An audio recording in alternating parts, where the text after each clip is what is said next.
Dan apapun yang lu lihat di sosial media, di media, itu cuma 10%-nya doang.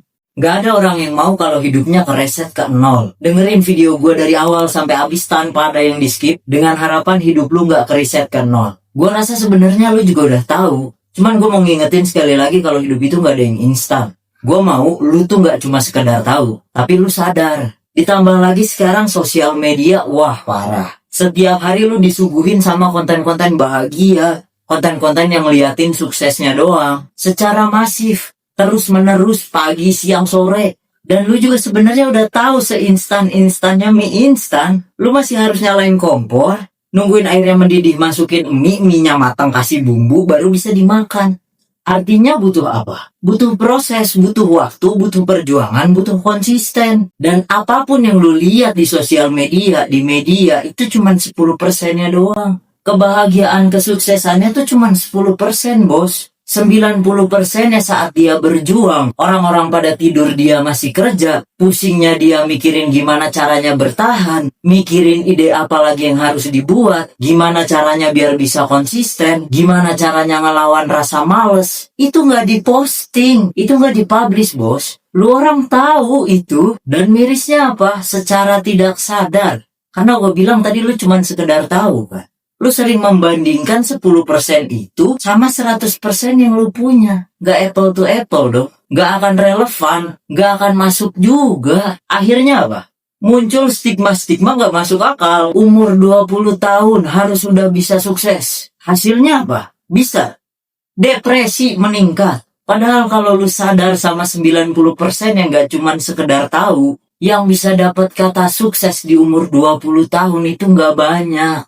Jadi lu gak perlu ngejadiin itu tuh tekanan sosial. Beban pikiran lu gak usah. Karena yang paling penting adalah lu tetap memulai, lu tetap maju, terus belajar. Dan lu punya tujuan. Soal perihnya jalan lu, berapa lama lu berjuang, di umur berapa lu mencapai tujuan, itu 90% yang gak lu lihat. Gue tuh mau nyampein ini karena gue pernah ada di fase itu. Dan keresahan gue sekarang adalah teman-teman gue kebanyakan kayak gitu. Mereka ngelihat orang sukses di usia muda, cari tahu bidangnya apa yang dia geluti. Mau coba, salah nggak? Nggak juga, karena lu tahu gue selalu menyuarakan untuk berani memulai. Yang salah adalah kalau lu belum tahu resikonya. Ada lo peluang belum berhasil kalau lu memulai sesuatu. Nah, solusi kalau lu belum berhasil itu apa? Nyoba lagi ide sebelumnya kah? Atau dimodifikasi dikit kah? Nyoba ide baru kah? Atau malah depresi, trauma, menyerah? Coba sedikit dipikirin ke sana. Gak perlu sampai overthinking juga. Tapi setidaknya lu sadar kalau ada peluang ketidakberhasilan lu. Dan solusi lu atas itu apa? Masuknya manajemen resiko. Udah agak masuk ya. Kalau yang lu lihat di media itu cuma 10% dan 90%-nya itu gak ada. Dan lu compare sama 100% yang lu punya. Oke, gue tuh 24 tahun. Dan hidup gue udah kereset 3 kali.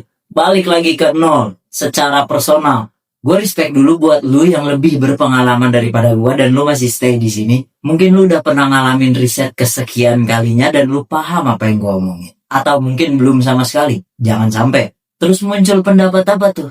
Ah, lu mah privilege dari orang tua kali. Ah, lu mah disupport orang tua. Lu mah dibiayain. Ya bebas ya, orang kan bebas berpendapat. Tapi realitanya gue tuh merantau. Udah 6 tahun gue merantau. Ini sekarang termasuk reset gue yang ketiga beberapa bulan lalu. Sekarang sudah perlahan-lahan naik. Kalau seandainya pendapat lu benar, di reset kedua atau reset kemarin, gue bisa aja pulang, hidup bareng-bareng keluarga, makan bareng-bareng, seadanya, merangkapi nasib. Tapi pulang menurut gue itu nyerah. Itu opsi terakhir. Tapi ngebahas soal privilege ya. Sebenarnya dengan kondisi gue sekarang, masalah-masalah yang gue hadapi sebelumnya, itu privilege menurut gue.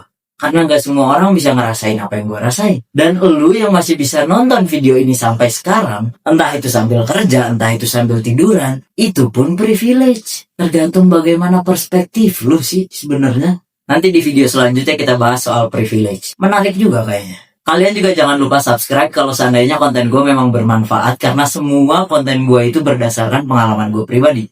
Bisa cocok atau relate sama kehidupan lu, ya bagus. Jangan lupa like. Tapi kalau enggak, ya udah. Toh udah terjadi. Mau gimana lagi? Gue cuma berbagi. Sebenarnya untuk ngejadiin arsip kehidupan gua. Kalau bisa bermanfaat untuk orang lain, ya bagus dong. Kita balik ke topik. Kenapa bisa gue sampai ngereset 3 kali? Tadi gue udah bilang gue pernah ada di fase gue tuh mengcompare 10% itu dengan 100% yang gue punya. Optimis gue luar biasa. Karena setiap gue melakukan sesuatu gue selalu research dari A sampai Z. Pasti berhasil ini. Gue gak mikirin peluang-peluang yang bakal terjadi sesimpel kalau misal gue gagal kayak gimana. Dan gue tuh terlalu nekat ya, soalnya setiap mencoba sesuatu selalu all in. Dan itu gak bijak, jangan ditiru. Gak ada manajemen resiko yang terlalu gimana-gimana tuh gak ada. Sampai akhirnya waktu itu gue punya usaha F&B. Oke, ada satu masalah yang gak bisa gue handle, jatuh. Dan jatuh ini tuh gak kepikiran di gue awal-awal. Apa solusinya ketika ini terjadi? Reset lagi dari nol. Budidaya. Waktu itu ikan lele sama toge. Oke, masalah jatuh lagi. Nggak belajar dari kesalahan gue. Masuk ke lubang yang sama. Bodoh memang. Nah, dari nol lagi. F&B lagi. Tapi kali ini sambil kerja. Karena gue udah mulai aware tuh sama kegagalan. Tapi ternyata malah jadi nggak fokus. Dan gue nggak punya solusi akan ke nggak fokusan gue itu. Apa jalan tengahnya? Gimana caranya? Nggak ada solusinya waktu itu gua. Jadi saat ada masalah, jatuh lagi. Nol lagi. Sempat minus nggak? Sempat. Nah ini sekarang yang ketiga. Dan gua harap ini yang terakhir. Gua udah mulai memikirkan investasi. Gua udah mulai memikirkan aset, tabungan, safety net gua berapa bulan nih kalau seandainya ada kejatuhan. Apa aja yang bisa gua lakuin. Itu udah mulai gue pikirkan. Sekarang udah mulai naik lagi. Kalau seandainya kejadian buruk terjadi, setidaknya gue udah punya solusi. Begitu bos, kurang lebih. Dari video-video gue sebelumnya, memang gue menyarankan untuk berani memulai, percaya diri. Gak ada hubungannya sama introvert atau extrovert, karena gue pribadi adalah introvert. Tapi semuanya juga harus dengan perhitungan. Lu orang harus tahu resiko. Dan lu harus mempersiapkan solusi akan masalah tersebut. Jadi setidaknya kalau lu nol secara nominal, lu gak nol-nol banget lah secara pikiran sama mental. Tapi kalau lu bilang ini omong kosong, berarti lu belum bisa nerima kalau seandainya warisan ilmu itu lebih penting daripada warisan uang.